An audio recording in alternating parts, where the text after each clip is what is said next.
Hola, ¿qué tal? Muy buenas noches, bienvenidos a Noticias 22. Qué alegría estar con ustedes este lunes, en el cual tenemos, como siempre, mucha información. Vamos a presentarles contenidos que tienen que ver con cinematografía, también tenemos bastantes libros, literatura, y vamos a viajar a Madrid, a Arco, la feria de arte más importante que hay en ese país, una de las más importantes del mundo, de hecho, que nos presenta un panorama muy amplio, un pulso de lo que está ocurriendo en el arte contemporáneo. Así que bueno, pues tenemos muchas cosas que compartir con el público. Qué alegría estar con mi compañero Rafael García Villegas. ¿Qué tal, Rafa? Y también un saludo a todos nuestros amigos, a todos los participantes en esta emisión allá en Canal 22, en la cabina, en vivo, en las áreas de transmisión encabezados por Sergio Camus. Rafa, ¿con qué vamos a empezar? Con algo que yo sé que a ti te gusta mucho y que es un gusto que afortunadamente compartimos y que creo que forma parte de nuestra historia.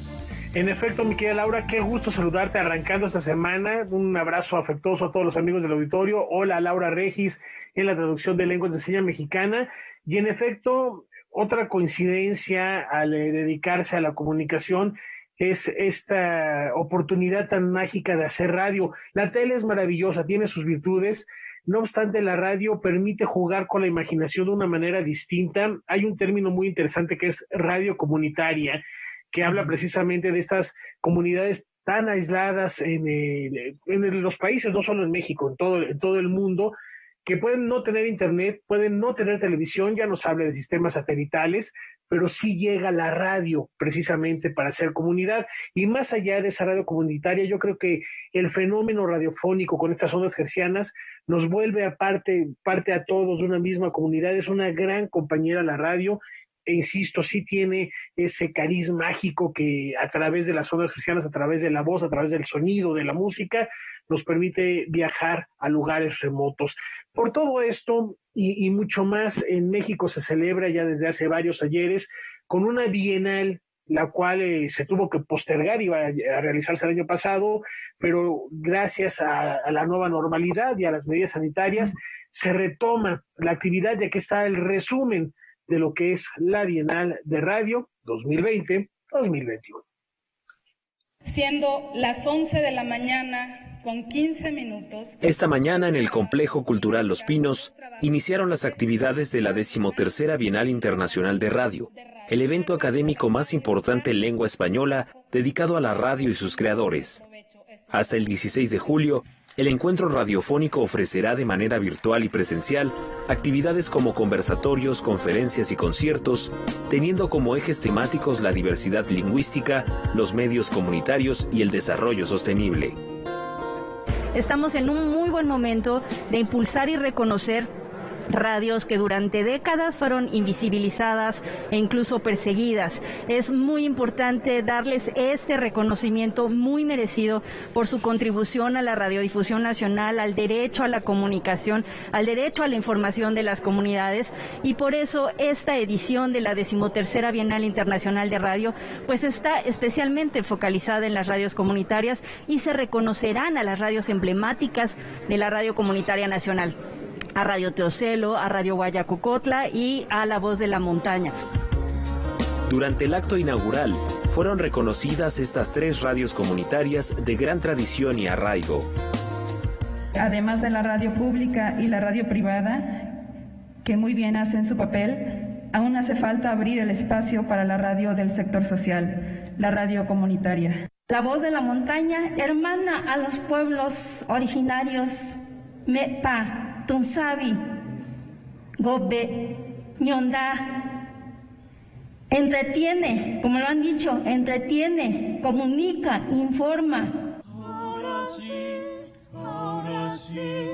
Ahora sí. Por su parte, la soprano Mije María Reina ofreció un recital en el que interpretó canciones de su proyecto Canto a la Raíz, con el que busca abarcar las 68 lenguas que se hablan en nuestro país mediante la canción.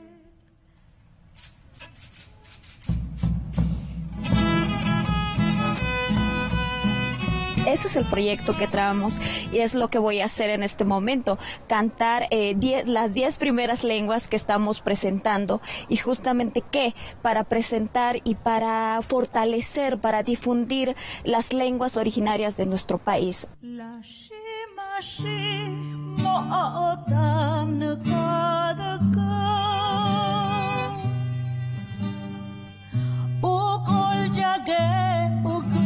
Hay canciones que son como emblemáticos, canciones que son muy importantes para la comunidad.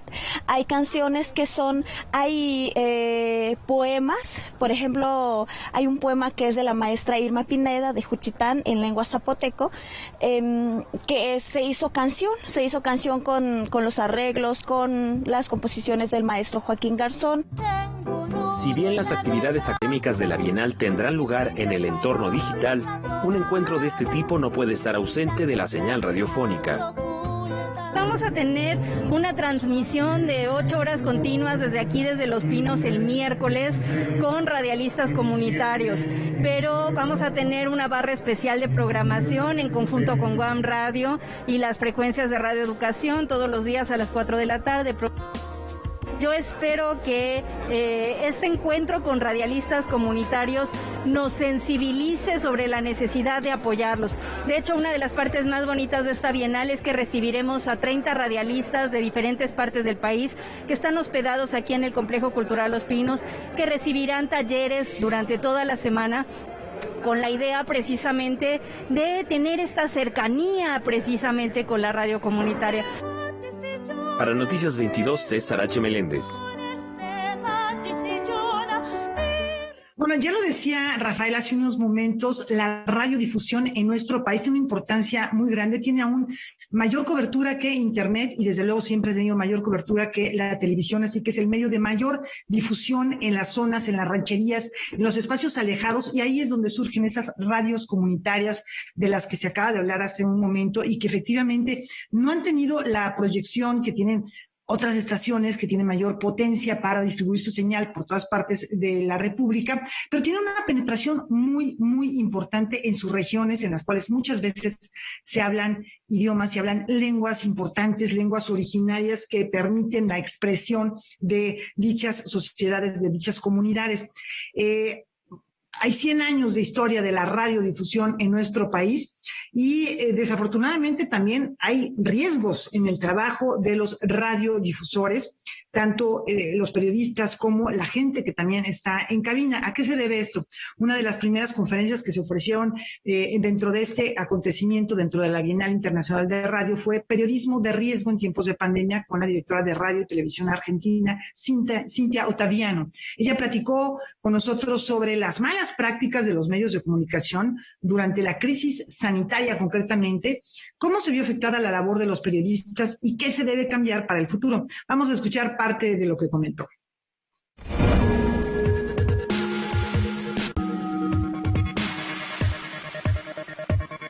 Desde mi punto de vista, bueno, la pandemia ha dejado en evidencia algunas malas prácticas que teníamos en los medios de comunicación. La diferencia es que esas malas prácticas aplicadas en un periodo de pandemia, lo que ha traído son consecuencias muy negativas. ¿Por qué? Porque cuando hay un desastre, una catástrofe, una pandemia, se supone que los estados hacen lo que conocemos como el manejo de riesgo, ¿no? Un manejo de la crisis con políticas públicas determinadas que necesitan ser amplificadas, que la sociedad tiene que conocer para poder tomar las decisiones adecuadas a esos momentos tan complejos y para salvar vidas. Durante la pandemia, lamentablemente, con ese principio también de mercantilización, es decir, de generar un negocio y no un derecho humano como lo es la comunicación, ha llevado a algunas circunstancias bastante lamentables, algunas que tienen que ver con comunicadores, comunicadoras, periodistas que no amplificaron las políticas públicas positivas de los gobiernos para salir de la crisis, luego algunas otras que se erigían en el lugar del saber, a pesar de no ser, por ejemplo, médicos o médicas especialistas en epidemiología, bueno, daban información como si fueran quienes portaban ese saber. Por otra parte, ha llevado cualquier persona del campo, por ejemplo, de la medicina, y una, por ejemplo, traumatóloga o un traumatólogo no necesariamente sabe sobre vacunas.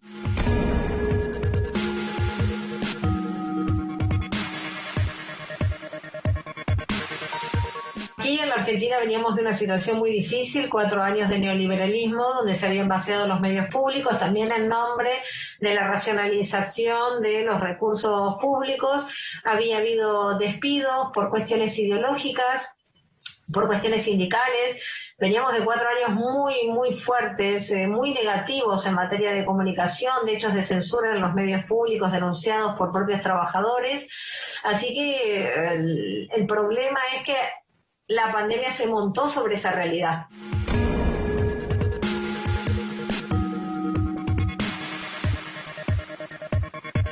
Ojalá que haya dejado claridad con respecto a las falencias que teníamos, certeza de que no podíamos seguir de esa manera, que es necesario humanizarnos, trabajar colectivamente, trabajar colaborativamente, que el periodismo no es un ejercicio profesional aislado, sino que debe ser una labor comunitaria, que debe ser una labor social para mejorar la vida de los pueblos. No estamos aquí nada más que para repetir lo que nos escriben o para decir algo que nos ha venido dado, sino al contrario, estamos para crear las transformaciones necesarias y socializar esa información y vincularnos profundamente con la comunidad.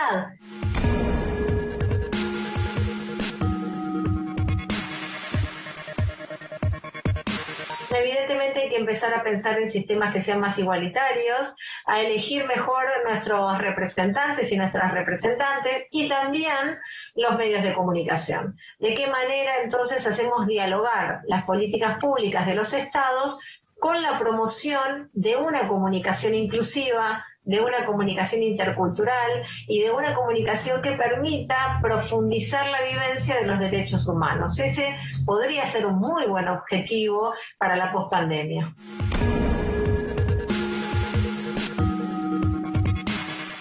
Celebramos la radio, por supuesto, el trabajo que se hace en nuestro país, y a lo largo de esta semana les estaremos dando los pormenores de esta Bienal e invitándolos a que sigan muy de cerca las conferencias, las presentaciones que se llevarán a cabo y las reflexiones que ésta pueda detonar. Y antes de irnos a la pausa, lamentamos informar que el pasado sábado falleció Luis Fernando Granados a los 52 años de edad, historiador por la Universidad Nacional Autónoma de México y doctor de la misma disciplina por la Universidad de Georgetown. De acuerdo con las palabras de su hermano Tomás Granados, el autor de Amanecer, la Revolución Francesa, era víctima de cáncer y tras 2 intervenciones y una devastadora quimioterapia, sus riñones se pusieron en huelga definitiva, así lo asegura Tomás Granados. La obra de Luis Fernando siempre conservó una línea de investigación enfocada al estudio de las coyunturas políticas y sociales, así como al de las estructuras socioeconómicas. En 2003 publicó Sueñan las Piedras, trabajo que le mereció tanto el premio Marcos y Celia Maus de la Facultad de Filosofía y Letras de la UNAM, como la distinción Francisco Javier Clavijero del Instituto Nacional de Antropología e Historia. Además de ser integrante del Instituto de Investigaciones Históricos Sociales de la Universidad Veracruzana, se desempeñó como coeditor de la publicación electrónica El Presente del Pasado. Descanse en paz, Luis Fernando Granados, y un abrazo fraterno a toda su familia, un abrazo muy grande de manera particular a Tomás. Con esta información nos vamos a una pausa.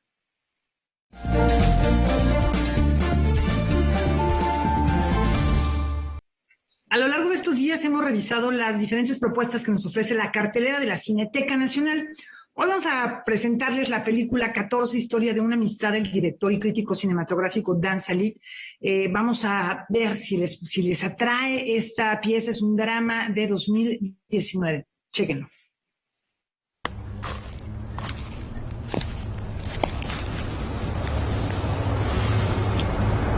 Joe y Mara son amigas desde los 11 años de edad. Fueron a la escuela juntas, terminaron la universidad, dejaron la casa de sus padres e intentan hacer su vida como adultas. Sin embargo, con el paso de los años, algo cambió en Joe. Así comienza la película 14, cinta que tuvo su estreno mundial en la Berlinale del 2019 y que ahora podemos ver en la Cineteca Nacional. The film to me is more about loss and about time. I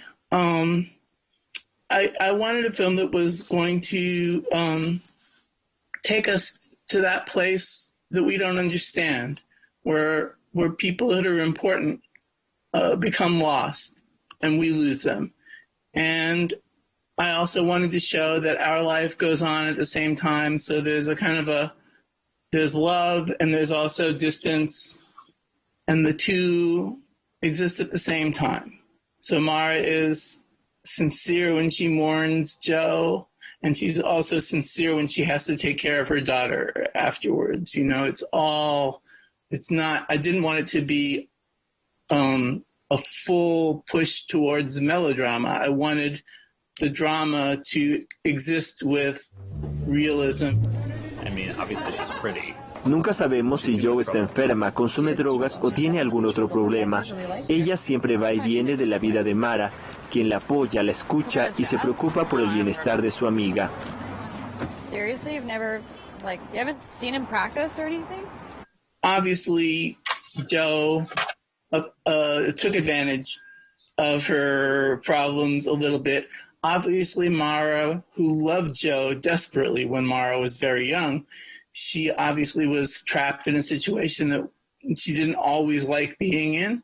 But to me, it wasn't meant to be a relationship about a story about codependency. And I didn't want people to feel that Joe should be cast off. I wanted to show that this maddening person had a lot of value. I know you're sorry. You're always sorry. Las cintas de Dan Sallet abordan las relaciones humanas, pero nunca nos cuentan por qué los personajes actúan de esa forma. Y es que en la vida real nunca sabemos el porqué de las cosas. It's been a guest room since I was in college. Strange seeing this room again. I have very little money to make movies. But if you gave me a lot of money, I still wouldn't want to make a movie without people in it. I mean, that's the interesting part of life. So I feel very happy with these movies, which also are possible for a low-budget filmmaker. But I feel very happy making films about relationships. It seems like the most important thing. There's not any one kind that I favor. I have made movies about different kinds of relationships. Smokes cacti? Of course you don't smoke. Ahora, Dan está trabajando en la historia de un hombre mayor que decide comenzar a estudiar medicina y en la segunda parte de Unspeakable Act. Por lo pronto, la Cineteca Nacional está presentando 14, Historia de una amistad. Noticias 22, Alberto Aranda. Bueno, se antoja muy atractiva esta propuesta y seguimos platicando de cine porque Xóchitl Vergara es una de las ganadoras de la convocatoria Estímulo Fiscal para la Creación Audiovisual en México y Centroamérica para Comunidades Indígenas y Afrodescendientes. Esto que patrocina el IMCINE. Con este incentivo, la cineasta pretende realizar una película documental con tintes de ficción que reflexiona sobre la identidad femenina y los roles sociales de la mujer. Vamos a conocer más sobre este proyecto que se llama Nosotras las Niñas. El documental Nosotras las Niñas, ópera prima de la joven cineasta panameña Xóchitl Vergara, es uno de los proyectos seleccionados en la convocatoria 2021 de Estímulo para la Creación Audiovisual en México y Centroamérica para Comunidades Indígenas y Afrodescendientes del IMCINE. El proyecto, actualmente en su etapa de formación, buscará detonar reflexiones en torno a la construcción de la identidad femenina desde la infancia y la herencia emocional que nos modela. Esta película habla de la herencia que nos damos como seres humanos, no solo a nuestros hijos, sino a todas las personas que vamos tocando en el camino. Nosotras las Niñas tiene sus orígenes en las páginas de un diario que Xóchitl Vergara inició cuando era una infante, y a las que hoy regresa para contrastar la mirada inocente de esa niña con las distintas realidades de las mujeres de su país. Todas estas cosas se unieron como para decir, bueno, ¿qué descubre una niña de 11 años?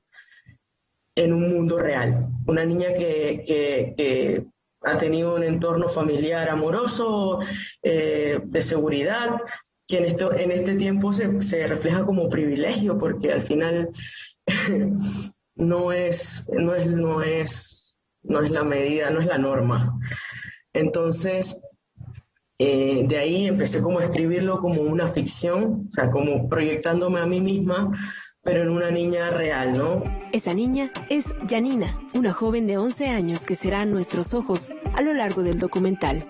Esta niña es payasita, ella es payasita de los 3 años, su mamá es payasita, y imagínate, desde que ella nació ha vivido en este mundo, que evidentemente ha ayudado a que ella sea una niña súper segura y que vea el mundo de esta forma, ¿no? De risas, de espectáculos. Janina empieza un recorrido, una gira de payasos, de presentaciones de payasos con su mamá y con otras personas de su equipo, y empieza a conocer mujeres específicamente. Ella, en medio de este recorrido, la gira empieza todo como a ser más evidente cuando ella llega a un albergue de niñas madres. Este hogar en específico es de niñas que tienen de 10 a 16 años, que están embarazadas o ya tienen hijos. La película contará con la participación de 2 destacadas figuras femeninas que luchan por transformar la realidad de comunidades marginadas en Panamá. Hay 2 personajes, mujeres, que van a sobresalir en la narrativa con Janina, que es Sara Omi, que es una lideresa de la comunidad indígena en Verá, y Walkiria Chandler, una mujer negra, es afrodescendiente, que ha llevado un camino de lucha hasta ahora ser, diputada de la Asamblea de Panamá. Xochitl Vergara espera iniciar la producción del documental antes de que concluya el año. Con información de César H. Meléndez, Noticias 22, Karen Rivera. Bueno, si ustedes prefieren ver las propuestas de la Cineteca no en el lugar, sino hacerlo en casa, no hay problema. Ya está disponible la sala virtual. Cada semana vamos a tener acceso a 8 títulos diferentes, pero solo se van a transmitir en los horarios originales de la proyección. Eso sí, aquí les decimos dónde y cómo comprar sus boletos. Con el objetivo de amplificar el alcance y la oferta fílmica de la Cineteca Nacional a cada rincón de México, el Recinto Cultural presenta su sala virtual. La sala virtual busca ser, una réplica de la Cineteca Nacional física de manera virtual. La iniciativa busca emular la experiencia de la función y contenidos cinematográficos del recinto de Joco, lo que significa que las exhibiciones, al igual que las presenciales, poseerán un horario y tiempo definidos. Además, las películas se presentarán en su idioma original con subtítulos en español.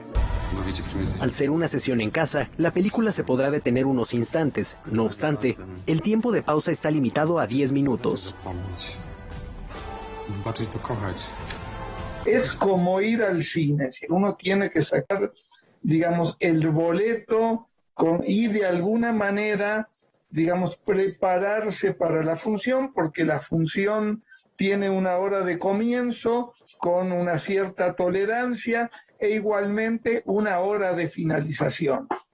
Es posible hacer, una pausa para ir por un café o por una cerveza, pero esa pausa tiene también una limitante, no pueden ser 2 horas ni hora y media.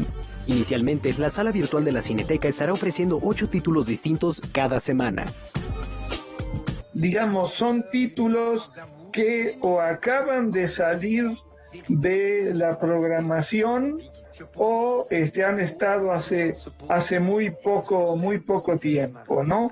En este momento estamos exhibiendo películas como El misterio del señor Pic, la película francesa que estuvo hasta hace unas pocas semanas en exhibición, la película ecuatoriana Llévame contigo, que también hemos estado programando, una brasileña, El otro lado del paraíso, que exhibimos en Cineteca con mucho éxito, la película mexicana Leona, entre los clásicos, en este momento tenemos La Dolce Vita, la película, sin duda más reconocida de Federico Fellini.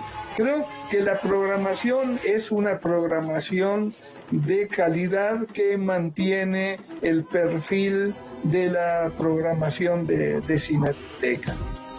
Para acceder a la cartelera virtual basta con entrar al portal de la Cineteca Nacional y seleccionar la opción deseada. Los precios de cada función son los mismos que en el formato presencial. Con información y texto de Omar Vera, Rodrigo Peredo, Noticias 22.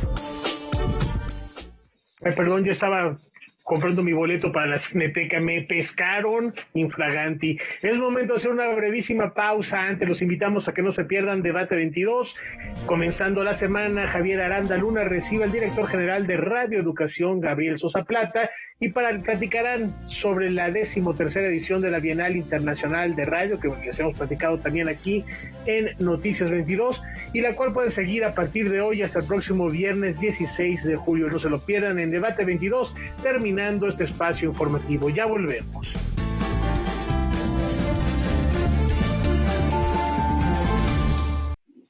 En unos días va a comenzar la Feria Internacional, la Feria Nacional del Libro de León, y dadas las condiciones de la pandemia, aún se van a realizar actividades en línea, pero ya para este 2021 se ha considerado una programación presencial en diferentes sedes muy seleccionadas, muy cuidadas.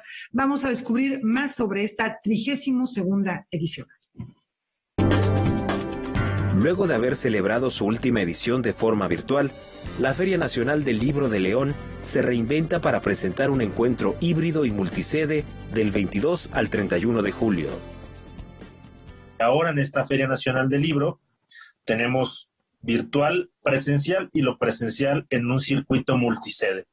4 edificios, 3 de ellos patrimonio cultural tangible, al servicio de este circuito, donde tendremos actividades literarias, actividades artísticas, presentaciones, foros, encuentros, cafetería, compra de libros, etc. Además de incentivar el encuentro entre lectores e industria editorial, la 32ª edición de la FENAL busca atender a creadores locales mediante sus distintas convocatorias, así como impulsar la reactivación económica del Centro Histórico de León con la elección de 4 de sus sitios emblemáticos para fungir como sedes de la feria. La sede del Teatro María Grieber únicamente estará para actividades artísticas y exposiciones, ¿no? El resto de las manifestaciones literarias se llevarán en las otras 3 sedes, Museo de las Siguientes Leonesas, Casa de la Cultura y Plaza de Gallos, lo mismo la exposición y venta de libros en esos 3 espacios. Estamos trabajando sobre 3 ejes: equidad, diversidad e inclusión, no solo desde la programación literaria y artística de encuentros, sino también en la puesta a punto de la infraestructura para que gente con debilidad visual pueda llegar a los recintos a través de una ruta podotáctil. Personas con alguna discapacidad motora tendrán a su servicio el circuito TUI de transporte único incluyente. En su edición virtual, la feria tuvo más de 1 millón de visualizaciones y un año antes, en condiciones normales, rompió la barrera de los 100,000 visitantes. En esta edición, la apuesta es otra: contribuir a la progresiva reactivación del sector cultural y editorial. En 2019 tuvimos poco más de 530 editoriales, ¿no?, en 250 distribuidores. Fue un buen número. Y ahora, en esta semipresencialidad, donde tendremos únicamente 24 espacios para expositores, tendremos poco más de 120 editoriales. Este año, la FENAL rendirá homenaje a Bernardo Fernández Beff con la entrega del reconocimiento Compromiso con las Letras. Además, contará con la presencia de destacadas plumas nacionales e internacionales. Estará Luis G. Martín, estará con nosotros Siri Hutbet, estará con nosotros Chascas, Juan Ignacio Valenzuela, que es un cómplice de la feria también de muchos años, Juan Villoro, que regresa a nuestra feria después de algunos años de no acompañarnos, junto con Rosa Beltrán. Estará, por supuesto, John Foncuberta, que es un escritor teórico de la imagen, fotógrafo, curador, muy interesante, que nos va a acompañar también. Tendremos también, creo que muy importante, los encuentros de profesionales de periodismo cultural, de promotores de lectura, de arte contemporáneo y de gestión cultural. La programación de la 32ª Feria Nacional del Libro de León está disponible en su aplicación, en el sitio web fenal.mx y en sus redes sociales. Para Noticias 22, César H. Meléndez. Suena atractiva esta propuesta de la FENAL. Habrá que darse una vuelta y revisar, por supuesto, todas las actividades híbridas. Ya que estamos hablando de libros, ¿qué les parece si echamos una ojeada sin H a las novedades de verano que tiene Sexto Piso para después echar una ojeada con H a las mismas? Vamos a ver qué tiene para estas vacaciones. Editorial Sexto Piso presentó sus nuevas propuestas de historias, autores y novelas que el público podrá leer en verano. Entre las novedades se encuentra el libro El valor desconocido del escritor austriaco Hermann Brock, traducido al español por primera vez por Isabel García Adanes, una novela escrita en 1933 y ambientada en 1926 que narra la vida de un matemático y de sus hermanos que buscan resolver los misterios del mundo a partir del arte, la religión y el conocimiento. Creo que una parte muy importante de cuando está situada la novela, tanto por el lado científico, digamos, como por el lado político, es esto, ¿no? Que era el periodo de entreguerras y, pues, insisto, ¿no? Con la explosión de la física cuántica. De hecho, Brock y Einstein eran amigos y Brock le leía pasajes de su obra a Einstein. Entonces, digamos que él estaba como físico, que era, pues, muy empapado, ¿no? Entonces, yo creo que esta novela, más que darnos algún tipo de certeza o de idea de que la física o la matemática pueden guiar nuestras vidas, hace un poco lo contrario. En sí, incluso acaba siendo, a mi entender, como una pequeña crítica a lo que después hemos vivido como de manera mucho más acentuada, que es el dominio de la técnica y la tecnología y su invasión cada vez mayor de los espacios humanos, ¿no? Otra de las novedades de verano es el libro Alma Máquina del psiquiatra norteamericano George McCarthy, traducido al español por Eduardo Rabasa. Y básicamente lo que explora aquí McCarthy es el paso de la idea de alma, ¿no? De un atributo humano con un toque divino, ¿no? O sea, un alma que nos da Dios o en la cual incluso puede intervenir Dios, al paso hasta llegar a una de las grandes invenciones de la modernidad, que es la mente, que en el fondo nadie sabe muy bien lo que es, porque no es igual que el cerebro, ¿no? Digamos, el cerebro sería el órgano donde asociamos que está alojada la mente, pero obviamente no es lo mismo. Y entonces aquí, insisto, hace como esta historia del recorrido del alma, pues que viene desde Platón, o igual temas con el suicidio, que era considerado un pecado. Entonces, si en Inglaterra del siglo XVII, si alguien se suicidaba, perdía su familia, sus herederos, digamos, el derecho a la herencia, porque como era un pecador que se iba al infierno, ya no podían heredar. Entonces, el que un suicidio ya no se considere un pecado, sino un trastorno de la mente, tiene una implicación jurídica, y de verdad es que el libro está plagado de este tipo de datos fascinantes. Creo que la verdad es una obra bastante monumental la que escribió George McCarthy. Noticias 22, Karen Rivera. Bueno, seguimos con más libros y sumamente atractivos. A ver qué les parece esto. Andrea Fuentes compila diferentes posturas femeninas que existen en torno al concepto de la maternidad. El resultado es el libro Mucha Madre, un trabajo que aparece bajo el sello Almadía. A la felicidad y belleza que Andrea Fuentes experimentó con la maternidad, siguió un cuestionamiento personal sobre los estereotipos y hegemonías opresoras que la reproducción involucra para la mujer. Por ello, decidió coordinar el libro Mucha Madre, una revisión y reflexión planteada en textos de 11 escritoras e imágenes de 8 ilustradoras. Una de nuestras posturas es que la realización de la mujer no consiste en volverse madre, y que de hecho todas desde algún lugar distinto defendemos el derecho a elegir ser madre o no ser madre. Y una de las escritoras en los textos habla justamente de su elección de no ser madre. Creo que hay un falso dilema, se ha construido un falso dilema en torno a la oposición de ser o no ser madre, que también tenemos que deconstruir, porque justo partimos y algo de lo que se aborda transversalmente en el libro es la conversación sobre el feminismo y los cuidados sobre la vida. Gabriela Jáuregui, Luisa Fuentes Guasa, Clarisa Moura y Abril Castro son parte de las escritoras reunidas en Mucha Madre y quienes ven acompañados sus textos por obras de 8 ilustradoras como Amanda Mijangos, Luis Undurraga, Liz Melville y Rachel Levitt. El libro aborda perspectivas múltiples de la maternidad, maternidades en solitario, maternidades lésbicas, maternidades en pareja, maternidades homoparentales, maternidades in vitro. Una de esas formas es, en particular, la maternidad. Una maternidad que no carece de violencias, que también está atravesada no solamente por las violencias que se reciben como mujer por el género, sino también todas las que se reproducen en el acto, digamos, instituido, establecido, dominante del mandato, como diría Rita Segato, al que somos sometidas. Yo digo por ahí en mi texto que se llama Estamos viendo que en el caso de la maternidad siempre aplica la política del palo, ¿no? Palo si no eres madre, palo si lo eres, palo si eres muy joven, palo si eres muy vieja, palo si amamantas hasta los 3 años, palo si no amamantas, ¿no? Hay como una dinámica de la opresión vinculada y ligada a la práctica de la maternidad que tratamos y justamente buscamos a partir de nuestras experiencias y nuestras configuraciones también romper y deshacer para abrir otras oportunidades. Mucha madre se aboca a cuestionar los tabúes y concepción sobre la maternidad, que frecuentemente solo se entiende desde una perspectiva biológica, pero que Andrea Fuentes destaca como no única. Ya lo decía Foucault, el cuerpo es el control moral de la sociedad, ¿no? Y creo que la maternidad es justamente el espacio donde aterriza y encarna esa moral de la sociedad.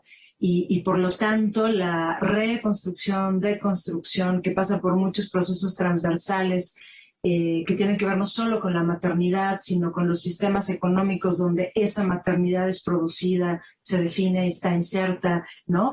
O sea, nos queremos liberar, pero ¿qué posibilidades tenemos en el sistema donde vivimos? Y lo menciono justamente porque la pandemia nos ha venido a aventar a la cara a todos esas condiciones en las que vivimos. El texto también incluye un manifiesto titulado Madres en Pandemia, resultado de un taller realizado por Isabel Zapata. Mucha madre aparece bajo el sello Almadía. Noticias 22, Víctor Gaspar. Es momento de hacer una brevísima pausa. Vayan preparando sus maletas virtuales porque al regresar viajamos a Madrid, a la feria más importante de arte contemporáneo que se realiza en España. No se vayan, ya volvemos.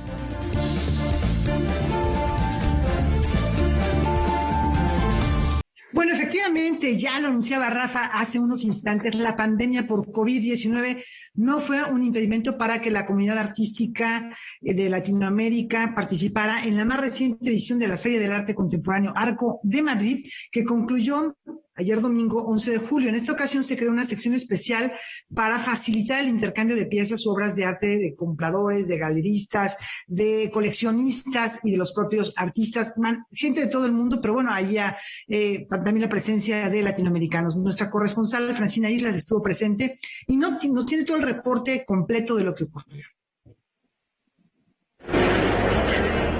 La Feria de Arte Contemporáneo Arco celebra su edición más austera con un 50% de aforo. Este año cuenta con tan solo 130 galerías de las más de 200 que participan regularmente.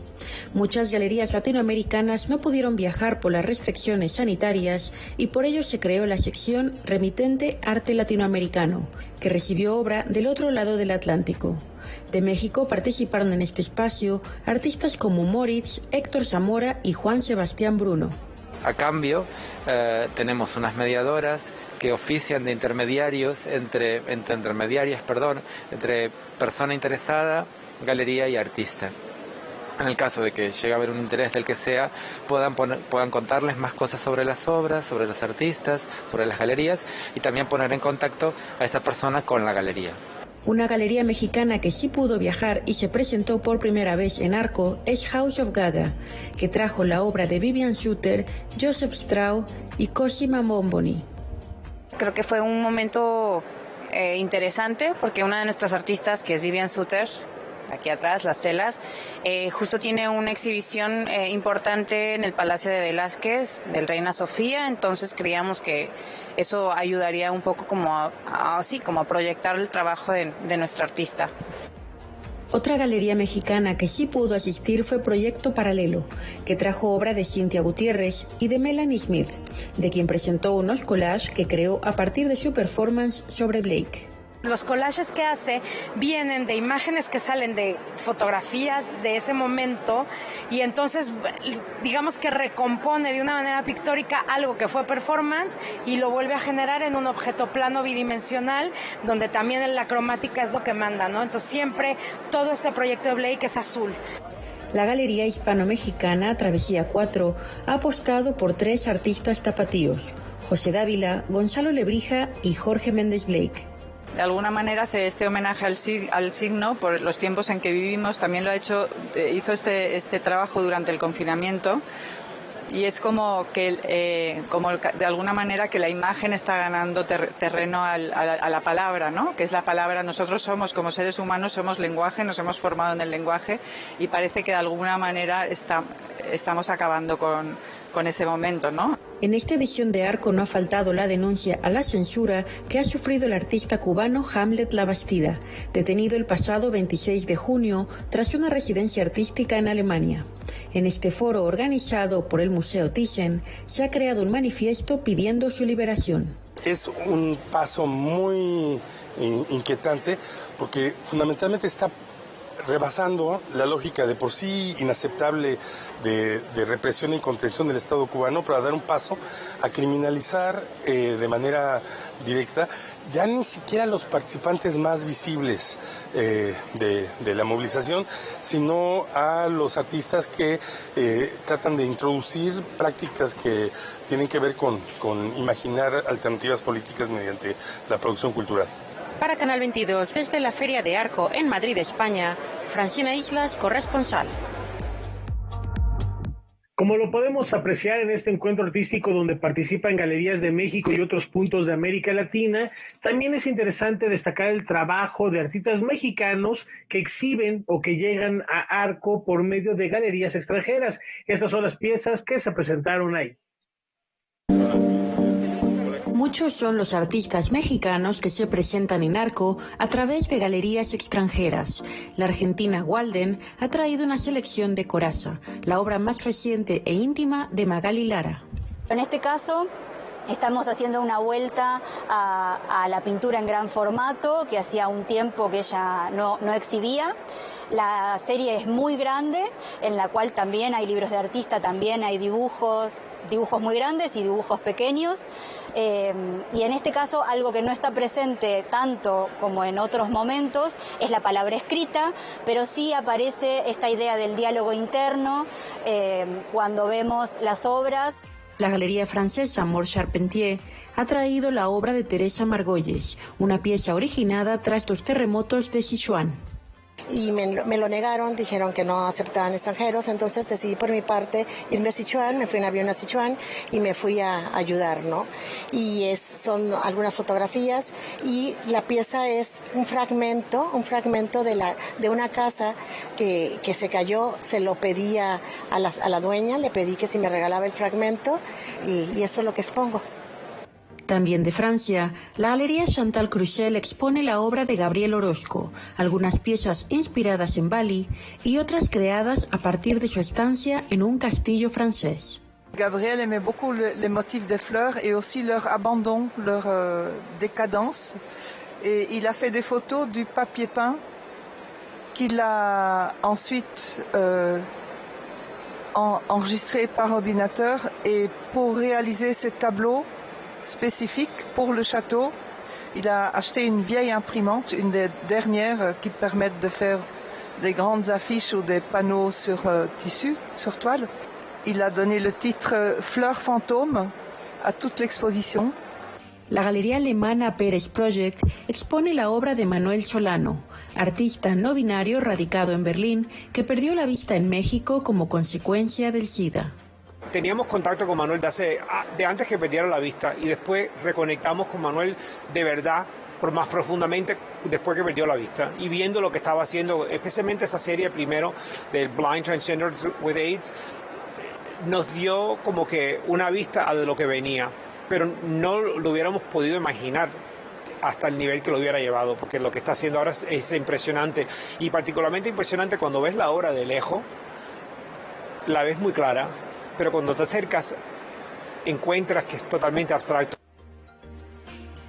La Galería Hispano-Francesa Albarrán-Bourdois expone obra de Héctor Zamora y Carlos Zamorales. Ha empezado a hacer estos vídeos que parecen muy chistosos, tiene un lado muy pop, muy divertido, muy fresco, pero en el fondo también están hablando de nuestros miedos sociales, también relaciones con la religión, con los demás, con la sociedad, y de hecho ha introducido textos, las canciones, ves que están subtituladas, entonces todas las palabras y los textos que introduce son reflexiones y también temas bastante, sociales profundos. La fotografía de Graciela Iturbide, incluida la icónica Señora de las Iguanas, está presente a través de la Galería Sevillana Rafael Ortiz. También la Galería Max Estrella expone la obra de Rafael Lozano Gemer. Para Canal 22, desde la Feria de Arco en Madrid, España, Francina Islas, corresponsal. Bueno, siempre es interesante ver las piezas que se presentan, la presencia de mexicanos, de latinoamericanos en estos espacios. Y bueno, nos vamos a despedir con música, recordando al compositor y flautista alemán Johann Joachim Quantz, a 248 años de su partida. Desde muy joven mostró su talento para la interpretación de instrumentos como el oboe, como el violín, y se adentró en la corte sajona desde la ciudad de Dresde como flautista de la orquesta principal. Y hay muchos comentarios en torno a él, Rafa, sus innovaciones al diseño que conocemos de la flauta, por ejemplo. ¿Con qué nos vamos a despedir? ¿Qué has elegido? Vamos a escuchar un trío para sonata en do menor, interpretado por el conjunto barroco croata. Recordemos que Quantz fue uno de los grandes compositores de este periodo y que además, instrumento que tocaba, instrumento para que componía, cuarteto, orquesta y música de cámara. Es impresionante el oboe, la flauta, que ya lo dices, le hizo varias innovaciones, digamos que era también laudero de flautas. Entonces es muy importante la aportación de Quantz a la música en general de este periodo hasta nuestros días, y sigue sonando precioso. Esperemos que disfruten esto que hemos preparado para ustedes y nos vemos mañana, Laura. Muchas gracias. Muy buenas noches.